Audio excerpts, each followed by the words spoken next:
جی السلام علیکم، جاوید غفاری آپ کی خدمت میں حاضر، اور آج ہم موجود ہیں راولپنڈی میڈیکل یونیورسٹی کے اندر، اور vice chancellor professor doctor Muhammad Umar ہمارے ساتھ موجود ہوں گے۔ ان سے جاننے کی کوشش کریں گے کہ کل جو ہوا کیا اس کی مثال پاکستان میں تو کیا پوری دنیا میں کہیں ملتی ہے، کیونکہ ڈاکٹر اور اس پروفیشن سے جو ریلیٹڈ لوگ ہیں وہ بھی کہہ لیں کہ کبھی کبھی آؤٹ آف کنٹرول ہو جاتے ہیں، لیکن کل جو ہوا کالے کوٹ کی طرف سے وائٹ کوٹ کے اوپر حملہ، اور پیچھے وہاں پہ مریض، اور تقریباً اب تک کی اطلاعات کے مطابق 12 مریض جو ہیں وہ دم توڑ چکے، اور حالات جو ہیں وہ ابھی تک بھی کشیدہ ہیں لاہور کے اندر۔ تو اسی حوالے سے ہم پروفیسر صاحب آپ کا شکریہ بھی ادا کرتے ہیں، آپ نے ٹائم دیا۔ سر یہ جو کل ہوا اس پر آپ پہلے تو یہ بتائیں کہ کیا دیکھا اور کیا سمجھا آپ نے کہ کل تقریباً 2 سے 2.5 گھنٹے کے لیے جو ہم نے ٹی وی پر مناظر دیکھے وہ بہت ہی ہولناک تھے۔ بسم اللہ الرحمن الرحیم۔ دیکھیں جی، جو کل ہوا یہ جیسے آپ نے کہا کہ میرے جو 40 سال کی سروس ہے اس میں نے پہلی دفعہ یہ وٹنس کیا، اور یہ لوسٹ لیول آف morality ہے جو کل ہوا۔ اس کا نہ ہی کسی ڈاکٹری سے تعلق ہے، نہ ہی کسی وکیل سے تعلق ہے، اس کا تعلق تو انسانیت سے ہے کہ اگر اس طرح کے واقعات ہم ہوتے ہیں اور اس میں جو لوگ انوالو ہوتے ہیں وہ تو ایک انسان لگتے ہی نہیں ہے، درندے لگتے ہیں کہ اس لیول تک ہم چلے گئے ہیں کہ ایک ہاسپٹل پہ حملہ کرتے ہیں۔ جنگ جو ہوتی ہے اس میں بھی ہاسپٹل کو سپیئر کیا جاتا ہے، لائبریریوں کو سپیئر کیا جاتا ہے، اور کہاں ہم پلان کر کے اس پہ اٹیک کریں اور اس پہ لوگوں کی ڈیتھ ہو، ڈاکٹر علاج نہ کر سکیں۔ مجھے افسوس یہ ہے کہ وہ جن لوگوں نے یہ کام کیا ان کی ماں بہن بھی ہو سکتی ہے۔ اگر یہ کلچر چل پڑا ہے تو جو ہمارے عزیز ہیں، جو حملہ کرنے والوں کے عزیز، کل کہاں سے علاج کرائیں گے؟ تو میں تو سمجھتا ہوں کہ یہ انسانیت سوچ اس قسم کا واقعہ ہوا ہے، اور اس پہ تو I am at least speechless لیس۔ سر جہاں تک اب ہم لوگ یہ تو بالکل آپ کی بات جو ہے بجا ہے، لیکن یہاں پہ انتظامی امور اگر دیکھے جائیں تو ہماری سیکیورٹی لیول اور ہمارے جو باقی معاملات ہیں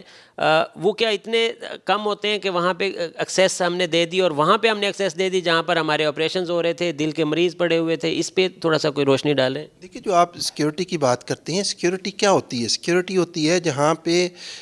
کوئی رسک ہوتا ہے، کہاں پہ انسان سوچ سکتا ہے کہ یہاں بھی کوئی ایسا واقعہ ہو سکتا ہے۔ آپ سوچ سکتے ہیں، کوئی حکومت سوچ سکتی ہے، کوئی ایڈمنسٹریشن سوچ سکتی ہے کہ ایمرجنسی پہ پڑھے لکھے لوگ جو ہے وہ حملہ کر دیں گے، اور اس حملے کے لیے حفاظتی تدابیر کیا ہونی چاہیے؟ یہ ایسا کام ہے جو ہوا ہی نہیں دنیا میں، تو اس کے لیے کیا اسٹریٹجی اپنائی جا سکتی ہے؟ دنیا کی کوئی حکومت اس کے لیے کوئی اسٹریٹجی نہیں اپنائی سکتی کہ یہ اپنی نوعیت کا واحد واقعہ اور پہلا واقعہ ہے۔ شاید آئندہ سے گورنمنٹ اور ہم سب سوچیں کہ اس کو کیا کرنا ہے، ادروائز تو یہ نہیں ہوتا کہ آکسیجن ماسک اتارے جا رہے ہیں، آکسیجن بند کی جا رہی ہے، سی پی آر ہوتے کر روکا جا رہا ہے۔ اس کا کبھی سوچ ہی نہیں آتی، تو اس کی میت کیا لینے تھے؟ ڈاکٹر صاحب آپ ماشاءاللہ ویسے بھی سینئر ہیں، اور 40 ایئرز آپ نے بتایا آپ کا ایکسپیرینس ہے۔ مجھے یہ بتائیں کہ یہ کیا ذہنی ہماری پستگی اتنی ہو گئی ہے، ہم کیوں اس جگہ تک پہنچے ہیں؟ ہمارا یہ معاشرہ، آپ ماشاءاللہ ویسے بھی بصیرت رکھتے ہیں، یہ جو تصاویر اس وقت چیخ چیخ کے بتا رہی ہیں، یہ بول رہی ہیں، یہ کیا ہمارا اس کو سائیکولوجیکل ہم اگر دیکھیں تو وہ پھر کیا ہوگا اس کا؟ بالکل میں آپ سے ایگری کرتا ہوں کہ یہ کسی معاشرے میں اس طرح کے لوگ، وہ وکیل ہوں، ڈاکٹر ہوں یا کوئی اور طبقہ ہو، وہ ذہنی بیماری کہا جا سکتا ہے، انہیں نفسیاتی بیماری کہا جا سکتا ہے کہ ایک سی پی آر ہوتے ہوئے، آکسیجن لگے ہوئے مریض کی آکسیجن اتار دی جائے، کیا یہ انسان کر سکتا ہے کوئی؟ تو یہ بالکل یہ ذہنی بیمار لوگوں کا کام ہے۔ میں یہ سمجھتا ہوں کہ وکیلوں میں بھی اچھے لوگ ہوں گے اور میجورٹی اچھے لوگ ہوں گے، یہ ہر طبقے میں آپ کو مل جائیں گے جو ایسے، لیکن اس لیول تک جو ہوا ہے یہ ایٹ لیسٹ میری پرسیپشن سے اور میری سوچ سے باہر ہے۔ وہی نا، اللہ معاف کرے، میں 2008-9 میں نا ایک واقعہ ہوا تھا لاہور کے اندر، وہاں پہ دہشت گردی ہوئی تھی، اور دہشت گرد اور یہ آج کل جو واقعہ تھا، یقین کریں یہ مجھے لگ رہا تھا یہ سملر ہیں، اسی طرح پولیس اور وہ آپس میں وہ تھے، اسی طرح یہ وکلا جو ہیں وہ کل گاڑیاں جلا رہے تھے، اسی طرح وکلا آکسیجن کھینچ رہے تھے، اور اس طرح کے ہم ہولناک سین جو ہیں وہ فلموں کے اندر دیکھتے ہیں اور ڈر رہے ہوتے ہیں۔ تو یہ جو چیزیں ہیں یہ ہمارے پڑھے لکھے وکلا اور تقریباً ایک ہم لوگ اگر کہیں جائیں گے تو ہم انہی کے پاس جائیں گے۔ اب آپ لوگ اگر ایف آئی آر کروائیں گے اور اس کے بعد آپ کو تو انہی کے پاس جانا ہے، تو آپ کیسے یہ آگے پرسو کریں گے؟ آپ کیا سمجھتے ہیں ان کو کیا میسج اب کنکلوڈ ہم کریں گے، ایک میسج کیا دیں گے کہ یہ جو کل ہی واردات ہوئی ہے اس کو کم از کم ہم دوبارہ سوچنے سے بھی ایک دفعہ خوف طاری ہو؟ دیکھیے جی، اس میں یہ ہے کہ اس طرح کا جو ہولناک واقعہ ہوا ہے جو لوگ ان کے ذمہ دار ہیں ان کو آئیڈینٹیفائی کیا جانا چاہیے، انہیں قانون کے مطابق سخت سے سخت قانون کے اندر رہ کے سزا دینی چاہیے، تاکہ ایک اگزامپل سیٹ ہو سکے کہ یہ جو کرمنل اور ایک غیر انسانی واقعہ ہوا ہے آئندہ کوئی ایسے نہ کرے۔ جیسے ہم نے ریپ میں پنجاب میں سزائیں دی گئیں،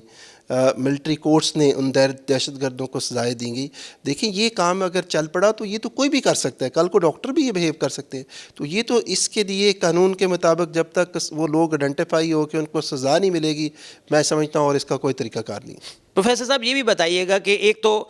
ہم لوگ وکلا کی تنقید کر رہے ہیں اور جتنا کریں وہ کم ہے، جو ان کا رویہ تھا، جو ان کا بیہیویئر تھا، ڈاکٹرز کے اوپر بھی آپ بتائیں ذرا، کیونکہ وہ جو ویڈیو وائرل ہوئی اس کے اندر ان کی باڈی لینگویج اور وہ جو تھا وہ صحیح نہیں تھا، اور ڈاکٹروں نے آگے جو جوابی کارروائی کی وہ بھی کہہ لیں کہ قابل ستائش کہہ لیں اس وقت، یا پتہ نہیں کیا ورڈز آپ یوز کریں گے، آپ ان کو کون سے اس میں الفاظ میں یاد کریں گے؟ میں سمجھتا ہوں کہ آج ڈاکٹر کمیونٹی نے اور خاص کر میرے اسٹوڈنٹ نے اور ینگ ڈاکٹرز نے میرا جو سارا وہ فخر سے بلند کر دیا کہ جب ان کو مار پڑی، ان پہ فائر ہوئے،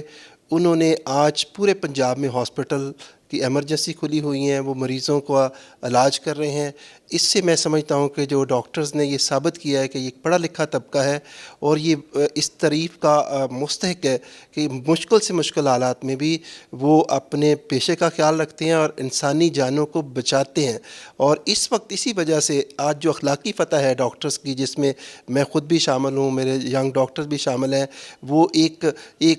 انہوں نے ایک پوائنٹ سکور کیا ہے کہ پڑھا لکھا طبقہ جو ہے وہ کس طرح مشکل سے مشکل حالات میں بھی انسانیت کی جان بچانے کے لیے کھڑا ہوتا ہے، اور ایک اور طبقہ جو ہے وہ کس طرح انسانی جانوں کے در پہ ہے کہ کئی لوگ ہمارے اس سے شہید ہوئے ہیں۔ Thank you so much professor صاحب۔ پروفیسر ڈاکٹر محمد عمر ہمارے ساتھ موجود تھے۔ ہم موجود ہیں اس وقت راولپنڈی میڈیکل یونیورسٹی کے اندر، اور وائس چانسلر صاحب جو ہیں وہ بتا رہے تھے کہ کس طرح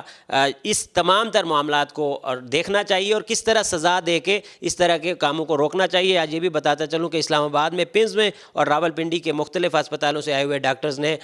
بے نظیر ہاسپٹل کے اندر احتجاج بھی کیا، اور یہ جو صورتحال ہے یہ صرف اور صرف احتجاج جو تھا بڑا پرامن تھا، اور اس کے اندر صرف پیغام دینا تھا کہ جو لاہور کے اندر انسیڈنٹ ہوا ہے اس کو دوبارہ نہیں ہونا چاہیے۔ حکومت کو چاہیے کہ وہ بھی اس کے اوپر مکمل طور پہ اس طرح کے انتظامات کرے کہ اس طرح کے واقعات رونما نہ ہو سکیں۔ Thank you so much.